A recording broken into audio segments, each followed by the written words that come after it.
yo convoco en un horario X, porque de eso me acordé, convoco en primer lugar a los hermanos, me remonté, esto el que lo hace sabe cómo se hace, no como lo hace cualquiera que prenden velas, no sé acá, no, esto es diferente. Cuando vos convocás la ancestralidad como sacerdote o sacerdotisa, no hay que prender absolutamente nada. Yo no prendí nada, hice la convocatoria en el horario y le pedí a todos, me remonté en un tiempo infinito, pidiendo ayuda a todos mis antepasados de que yo quería recuperar lo que había perdido por mi salud, que quería recuperar el nombre específico de todos mis orígenes, que eso me pertenecía. Cuando yo hago eso, empiezo a recuperar, sigo pidiendo a los ancestros. Recuperé todos los nombres, todos, los poderes, todos.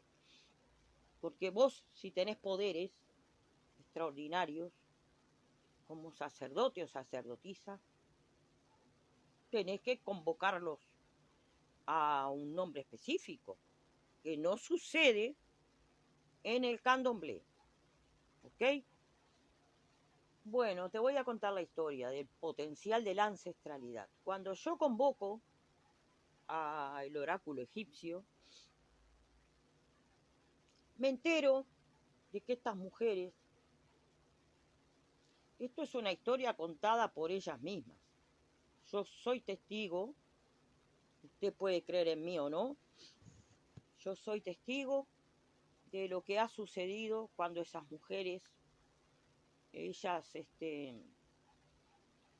eran mujeres, más de 200 mujeres, y estas mujeres, utilizando el mismo oráculo, que eran ellas mismas, en su conjunto, hicieron una convocación privada, cosa que ellas no podían hacer porque ellas estaban totalmente entregadas a la orden del faraón.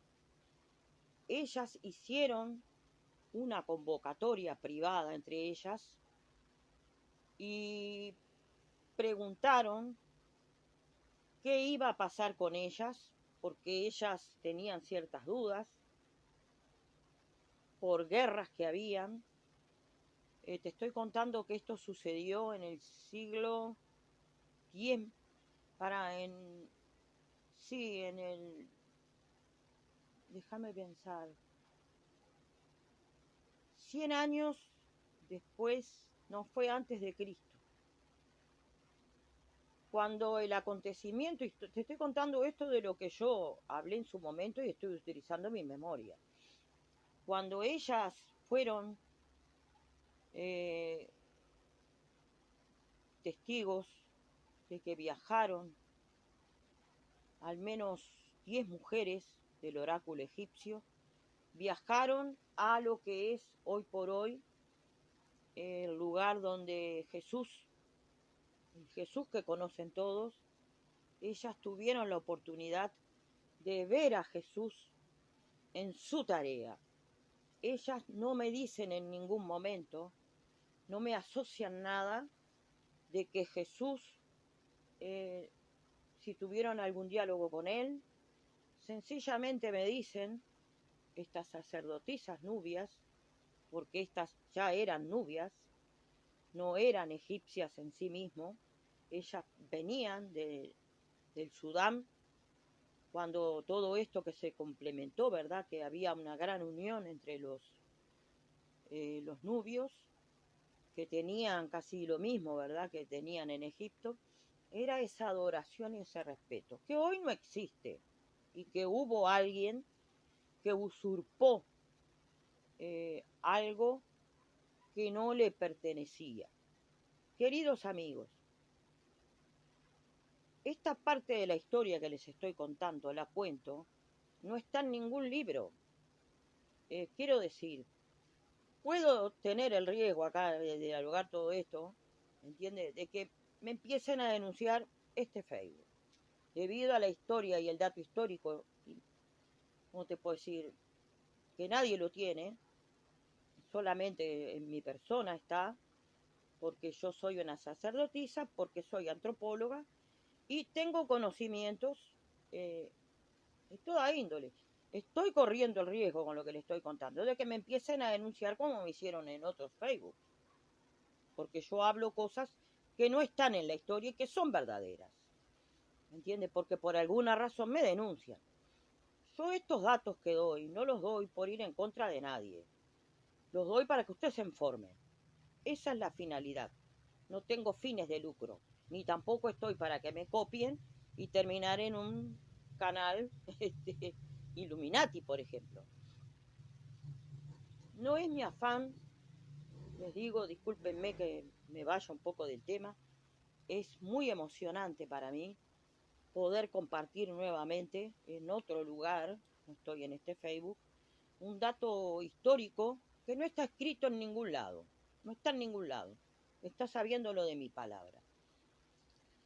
Si bien estas mujeres tenían el poder, como lo tenemos todos hoy, de hacer, pero a través de un oráculo, ellas en sí mismas, cada una de ellas, tenían el poder de utilizar eh, mediante la convocación que yo les decía a todos ustedes, no sé si se escuchó bien en el video que les puse, que les hablé del oráculo egipcio, ellas tenían una, yo lo vi eso, y no hay ninguna, ¿cómo te puedo decir? Ninguna duda de que sucedió de esa forma, porque hay ciertos núcleos históricos que afirman que este tipo de ritos, de la forma que se llevaba a cabo, era realmente algo que era convocación de algo, ¿no?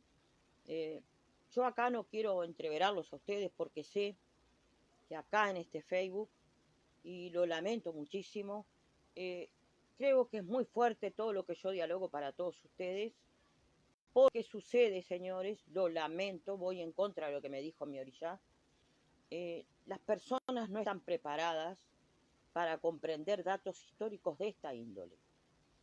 Incluso les digo más, las personas no creen ni siquiera en los poderes de convocatoria, no creen en muchas cosas que deberían de tener ya firmes y herramientas que deben de usar y no las usan. Por eso desconocen de estos temas, ¿cómo te puedo decir? Culturales, sacerdotales, importantes. Les voy a decir que estas mujeres, cuando ellas se sentaban en una mesa redonda, más o menos de 1,5 metros, cabían alrededor de 20 mujeres. Ellas se vestían con ropas negras, como las monjas franciscanas, esas negras, que se vestían de negro y con una capa. Cuando entraban en esa concentración, en esa mesa, donde había un banco alrededor de esa mesa redonda, la mesa, no se tomaban las manos, cada una por sí misma tenían el poder de concentrarse y recibir mensajes de diferentes dioses. No era la energía, ellas no tenían ningún tipo de asentamientos, eran elegidas porque eran personas que tenían ese don divino de la adivinación, de la espiritualidad, ¿me entiende? Innata, y, ¿cómo le puedo decir? Poderes extraordinarios, traídos desde su nacimiento. Te voy a terminar el tema, te estoy explicando algo para que trates de comprender lo que te quiero decir, de dónde venimos, parte de nuestra historia esto que te estoy contando. Estas mujeres, esa mesa giraba. Cuando la mesa, con todas ellas, empezaba a girar como la rueda del batuque, no se convocaba precisamente al dios Ra cualquier dios que usted vea, ¿vio? De los cultos del panteón egipcio, ellas tenían el poder de convocar diferentes dioses que hoy están repartidos en el mundo como dioses de tal cosa, de tal otra. Uno de los dioses que ellas tenían como mecanismo y herramienta de ir a aventurarse era el dios que estaba de los egipcios, que es el que estaba entre los vivos y los muertos. No recuerdo el nombre, un gran error de mi parte, perdón. Pero eso después les voy a hablar porque eso tiene mucho que ver con Orunmila. Después les voy a contar eso. Quiero que comprendan y entiendan este dato histórico que es importante para el conocimiento vuestro y que yo acá no estoy buscando fama, sencillamente te estoy contando nuestra historia porque nuestra historia existió. Bueno, cuando ellas empezaban a girar en esa rueda, que paulatinamente iba aumentando la velocidad, a medida que iba aumentando la velocidad de esa rueda que giraba igual que la del batuque, para que tengas una idea, esas mujeres iban hablando algo cada una y concentrándose cada vez más en lo que necesitaban para una respuesta. Una sola respuesta, cada una, que después en su conjunto se armaba una frase. Giraban, cada vez más ligero, cada vez más rápido giraba esa mesa. Yo las vi en plena faena una vez. No te voy a decir el horario en que ellas están, porque yo lo tengo el horario para ir a hacer un pedido X. Yo tengo un horario para ingresar en la ancestralidad y llegar justo en el momento que ellas están en esa concentración. A mí siempre me han atendido. Me hacen una señal, alguna sacerdotisa que está ahí en el entorno, y tipo, ¿es positivo o no es positivo? Hasta una respuesta me dan. Yo les comenté una vez que me habían dado una respuesta, una vez en códigos. No me hablan ellas a mí, no me hablan. Me hacen así o tipo, ¿está todo bien? Lo tuyo sale. Entonces yo empiezo a retroceder, porque cuando una ingresa en el poder de la ancestralidad y ingresar en mucho tiempo, corres el riesgo de quedarte allá. ¿Entendés? No sé si alguien lo tiene claro esto. Un día, una vez me invitaron, ellas estaban todas, a mí en lo personal, cuando yo viajé en la ancestralidad, me trasladé, no me tomaron las manos ni nada, pero me invitaron a que me quedara con ellas a dialogar. Yo me asusté y retrocedí en el tiempo, empecé a volver al tiempo actual. Ellas a mí me consideran la mujer que viene del futuro y yo las considero a ellas las mujeres del pasado. Quiere decir con todo esto de que no hay un tiempo, no existe el tiempo, son las mujeres sin tiempo, ¿me entiende? No sé si me explico, estúdielo, busque datos de lo que yo le estoy diciendo, no sé si va a encontrar algo. Sucedió que ellas se enteran cuando hacen esa convocación, que yo ya les expliqué más o menos. Les cuento esto porque ellas en ningún momento me dijeron no hables, al contrario, siempre me dicen que ellas fueron los más importantes de lo que pasó en el culto a Ifayo y los orishas, que ellas tuvieron mucho que ver con eso. Les voy a contar la razón. Cuando ellas deciden huir porque descubren que hay un complot y un mal pensamiento por parte del faraón, y hay gente, como sucede hoy por hoy, en todos los tiempos ha sucedido eso, la diferencia es que ellas eran personas con poderes.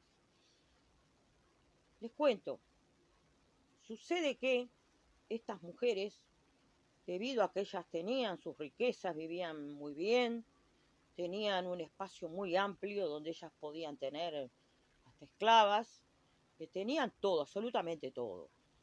Tenían sus propios dineros, todo, y pidieron ayuda a... ¿Para qué te voy a decir?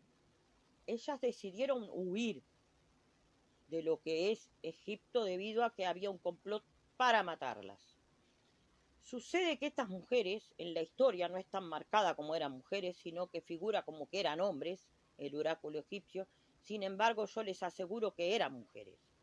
Estas mujeres tenían, ¿cómo te puedo decir? Muchos aliados, muchas alianzas, debido a cosas que ellas hacían por su cuenta fuera del conocimiento del faraón. Porque si ellas viajaban, viajaron debido a que las mandaban a trabajar, a hacer esto, a sacar.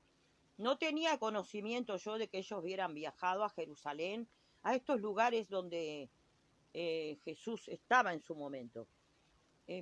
Calculemos que en el 10 años después, o 20 quizás, o 50, pongámosle, 100 a reventar, de que ellas en ese momento, 100 años después de Cristo, fue la partida de ellas, de lo que es Egipto. ¿Cómo lo lograron? Ellas pidieron ayuda a los vikingos, porque ellas trabajaron mucho con los vikingos, ellas tenían asuntos que compartían por medio del dios Odín, ¿me entiendes? Y hay una cosa que tienen los, ¿cómo te puedo decir? Una herramienta que era como una especie de brújula rudimentaria, que por eso se guiaban por las estrellas los famosos vikingos. Ustedes saben que fueron grandes navegantes y que llegaron a América antes de Colón y muchísimo antes de lo que todo el mundo imagina. Ellos eran los grandes bárbaros. Pero cuando estas mujeres necesitan apoyo por parte de los vikingos para salir de Egipto por el mar, por el norte, por el Mediterráneo, ¿qué sucedió? Ese grupo de mujeres, que eran alrededor de 200, se repartió en dos. La mitad de ellas, hecho por el mismo oráculo, que eran ellas mismas, no se iban a cobrar por atenderse a sí mismas, se autoayudaron entre todas, repartieron sus riquezas, pagaron a personas para que sacaran todas sus cosas y las llevaran hacia el norte. Creo que los vikingos colaboraron en esa parte de trasladar todas sus riquezas, sus cosas, hacia lo que es el norte. De ahí que sucede que estas mujeres se van por el Mediterráneo y los vikingos las trasladan a ellas y ellas ingresan por lo que es Benin.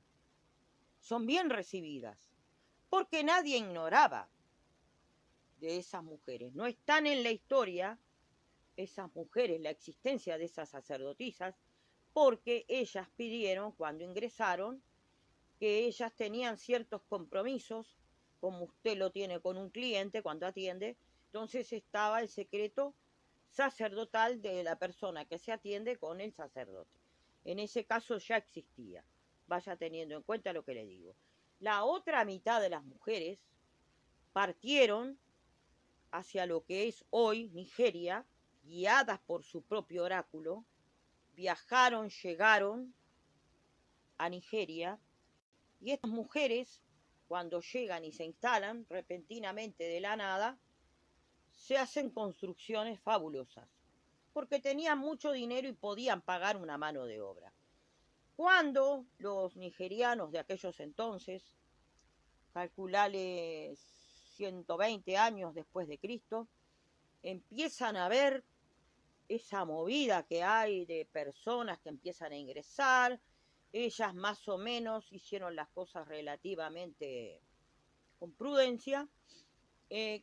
Hay algo allí que sucede con un personaje que hoy le dicen Otutúa, el nigeriano, ¿me entendés? El yoruba, que no tiene absolutamente nada que ver con la historia que están contando. Él se acerca a ese lugar, no puedo especificar bien el tipo de datos, porque tampoco esperen detalles. Fíjate del tiempo que te estoy hablando. Ese hombre va y las enfrenta, se presenta y quiere saber secretos de esas mujeres.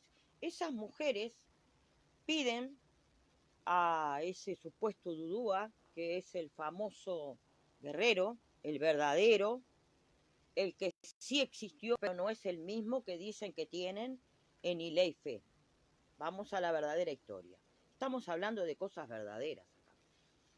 Este hombre va solo con la conquista típica del hombre nigeriano, del Yoruba, porque yo ya hablé algo de los yorubas, que eran sumamente muy dulces, ¿no?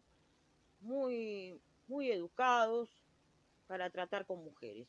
Estas mujeres empiezan a dialogar paulatinamente en el tiempo, no existe sexo, porque las mujeres sacerdotisas nubias no tienen sexo, tampoco eran lesbianas.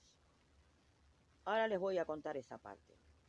Eh, cuando este señor, el verdadero guerrero, que le pusieron el nombre Dudúa, que en realidad no creo que haya sido el mismo Dudúa, el Yoruba, le pusieron el nombre, hará cuestión de, yo qué sé, fíjate que hace 90, no, en el año 90 arreglaron el templo del Eife, fíjate el abandono que había, y ahora se ha comercializado un poco todo esto, porque las personas de la diáspora han hecho posible que ellos hoy tuvieran un renacimiento, un resurgimiento de todo esto que es Orishá Ifá.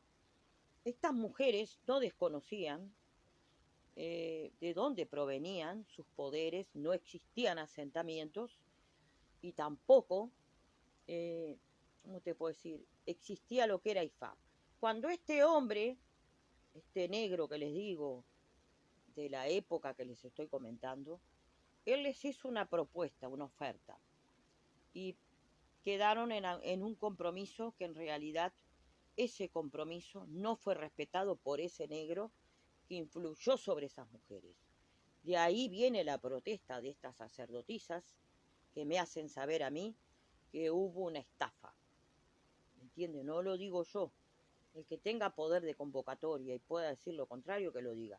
Yo estoy hablando de acontecimientos históricos que no están escritos en ningún libro. Yo tengo el poder convocatorio y sé de primera mano la traición que hubo por parte de ese guerrero, ¿verdad? Que tal vez no era un guerrero, era un político de la época. Yo no te puedo citar un nombre porque en realidad yo no estoy para distorsionar datos históricos, y mucho menos ancestrales. Te cuento, cuando estas mujeres aceptan la oferta y ven que este hombre se apodera de conocimientos de ellas, porque ellas confiaron en quien no debían, según me lo han dicho, y hizo una estafa, un fraude moral, histórico y también, ¿cómo te puedo decir?, a una cultura ajena, como ser el panteón egipcio. Ellas pertenecían directamente al panteón egipcio. Ellas dialogaron todo esto con este hombre, y este hombre, sabiendo todo lo que ellas les habían comentado, como me lo dijeron a mí, en la ancestralidad, yo te lo estoy comentando porque es necesario. Ellas me hicieron saber que la gente tiene derecho a saber la historia. Y el que tenga poder de convocatoria y se arriesgue puede investigar todo esto. No soy la única. Hay que arriesgarse. Yo me arriesgué. Y lo hice porque mi propio orishá, él fue el que abrió toda esta comunicación. Y te digo además que mi propio orishá, cuando él ingresa, ¿me entendés? Porque nosotros pertenecemos, hoy por hoy, mi orishá y yo, somos fruto de asentamientos con animales, cosa que no debería de suceder. Entonces, cuando yo ingreso, mi orishá después me informa que él tuvo que hacer una presentación de quién era y de dónde venía, porque estábamos entrando en el panteón egipcio. ya habíamos salido del panteón Yoruba, ¿me entendés? Cuando vos entrás como sacerdote en cualquier forma ancestral y vos entrás en otro culto, lo que te lleva es tu propio orishá. No soy yo estoy guiada por él. Esa es mi realidad como sacerdotisa. Te estoy comentando además que cuando ellas ven y empiezan a ver que ellos se quieren apoderar de algo que en realidad no lo logran, los poderes los tenían ellas. Ellos se enteraron de los dioses y de las cosas que ellas tenían, que usaban por la parte del panteón egipcio, pero ellos ignoraban los poderes de ellas, que creo que hasta el día de hoy yo se los estoy diciendo, que ellas no solamente tenían el poder de convocar todos los dioses egipcios que vos conocés, que todos conocemos, ¿me entendés? Y que ellos, algunos de los dioses egipcios, les han cambiado el nombre. Otros los han inventado. Porque, por ejemplo, una deidad como la que yo, por ejemplo, no le doy poder, creo que es Ininía o algo así que le han puesto, que no es tan malo. ¿Sabés por qué? Es un invento, porque no puede ser que exista una deidad, ¿me entendés? Deidad, que esté para molestarte a vos y quitarte todas las cosas buenas de tu camino. Eso no existe. Son inventos, le dan color, los yorubas, en su momento, para, hoy por hoy lo siguen usando, para decir, te pasó tal cosa, hay que hacer tal cosa con Ininía, por ejemplo. ¿Me entendés? No hay que darle poder a lo que no lo tiene. El poder se lo da muchas veces la palabra del que habla y expresa. Y muchas personas hoy leen Ifá, yo los respeto, ustedes tienen que respetarnos a nosotros, los sacerdotes de orilla, porque yo estoy dando un claro ejemplo acá de que yo no soy ninguna ignorante. Y hay muchos de todos ustedes, sacerdotes de orilla, que deben de empezar a demostrar quiénes son. Porque no es posible que Ifá, como lo hicieron en la ancestralidad, ¿me entendés? Esto no es una opinión personal. Yo no tengo acá por qué dar una expresión personal. Estoy dando una expresión como persona que he estudiado. Y soy sacerdotisa además. El criterio en sí es el gran fraude que pasó en la historia y que muchos desconocen porque es muy reciente todo esto de Ifá. Para la diáspora. La diáspora en su afán del cuento que ha hecho el nigeriano en los últimos tiempos. Fíjate que si te estoy diciendo que en el año 1990 empezaron a restaurar todo lo que es el templo de Leife y las cosas y los dioses, toda la movida que hubo, porque hubo mucho interés de la diáspora, ellos se vieron obligados a decir, ¿cómo yo me vengo a encontrar con toda esta mugre acá? Viajo a Nigeria y ¿qué encuentro? No encuentro nada. Se empezaron a mover, ¿no? Este dato lo tengo gracias a Yolanda Oyaqui. Es una amiga donde yo comparto en su grupo. Vaya un gran saludo y una gran bendición para esta hermana, que es de la práctica de lo cubano, es hija de Orishá Obatalá. Bendiciones, amiga, y gracias, y permíteme compartir esto que tú has comentado. Sin ir más lejos, hasta el día de hoy, señores, ustedes, los de la diáspora, sepan que todo lo que está sucediendo en su existencia es porque usted no es negro, usted no es yoruba, ¿me entiende? Las cosas verdaderas que tienen ellos de Ifá es común para ellos, es una herencia. Es como te digo acá en el Uruguay, los católicos, ¿me entendés? Es algo más o menos llanamente. Tenemos una religión, tenemos un culto, pero cuando vemos que vienen interesados de afuera, y eso es importante, ahí empezaron a lucrar. Comprensible dentro del hambre y la miseria que hay en toda África. Ningún lugar de África podemos decir que es bueno. Todo es problemas, enfermedades, principalmente en Nigeria. Yo no entiendo cómo hay personas que tocan esas aguas contaminadas de los ríos Ogun y el río Osun. Un desastre, como en la India, que la gente va y se baña el día de no sé qué Dios. Lo lamento, es la verdad. Bien, cuando sucede que estas sacerdotisas son traicionadas por este Yoruba y empieza a darle forma a lo que ellas les habían mencionado como punto de concentración, un objeto material. Te voy a poner esto. Ellas comentan, no explican realmente el objeto al cual ellas canalizan su energía. ¿Me entendés? Puede ser algo que esté en tu mente, pero si vos tenés como persona que sos, ¿no?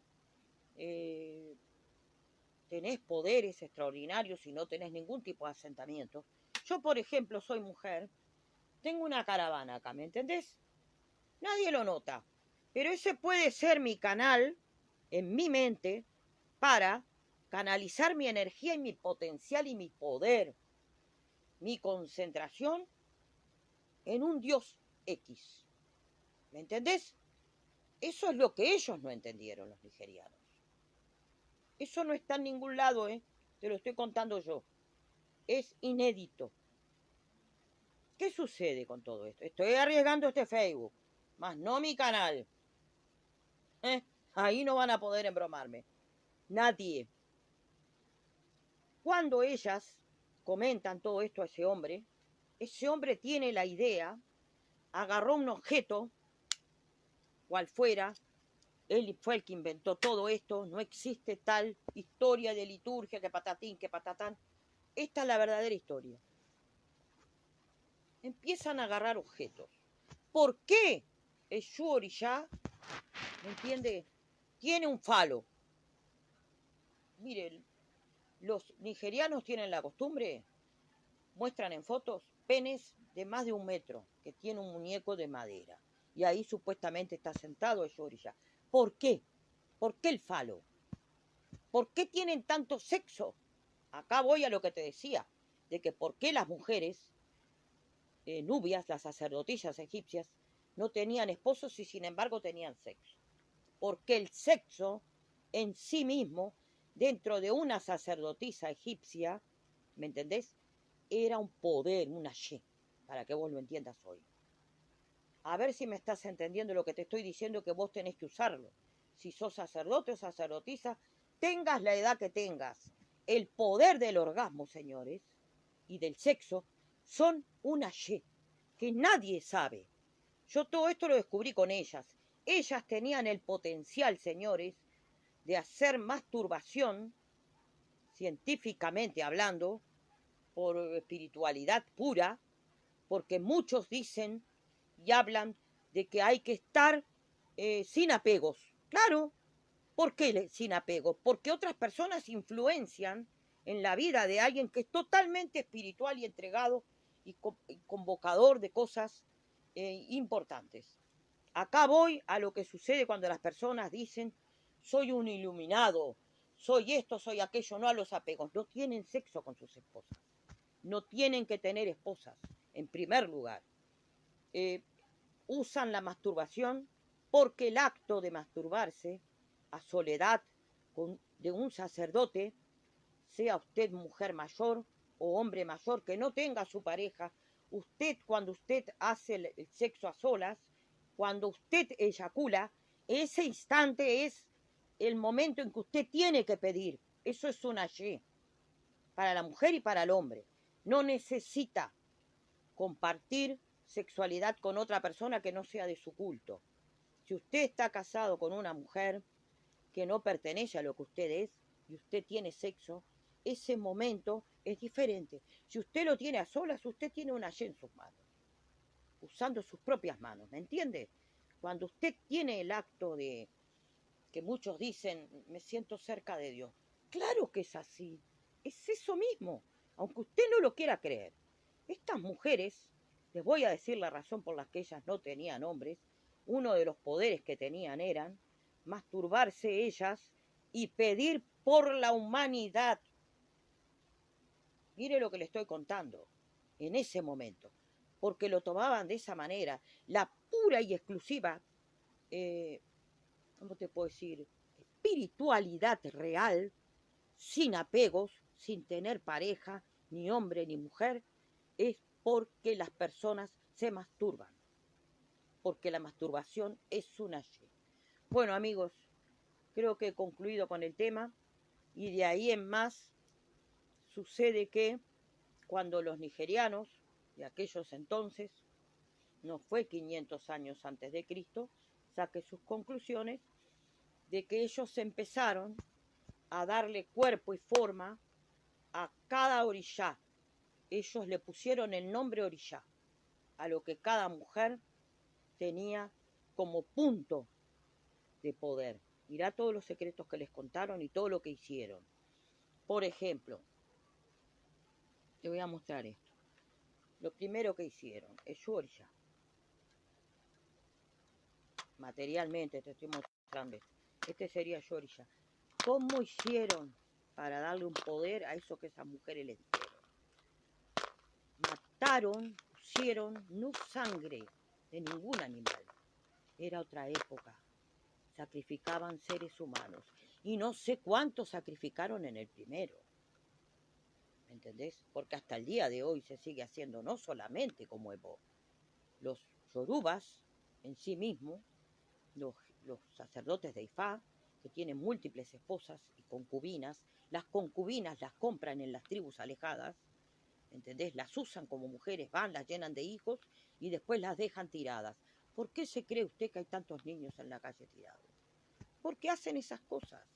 Van, compran cualquier muchacha de 14, 15 años, las llenan de hijos, les van dando comida a la familia, hasta que se aburren y las abandonan. Y no pasa nada. ¿Cuántos seres humanos ellos mataron hasta que vieron que eso respondió? Cuando vieron que eso respondió Eshú Orishá, por ejemplo, que fue el primero, no como dice la historia que han dicho. ¿Cuántos? Hasta que vieron que respondió. Iban matando y iban probando, iban matando y iban probando. Esa es la verdad. Y así con cada orilla. Espero les haya gustado partes de historia, que no es una historia bonita, pero que es la verdadera historia. Bendiciones para todos ustedes. Gracias por estar allí.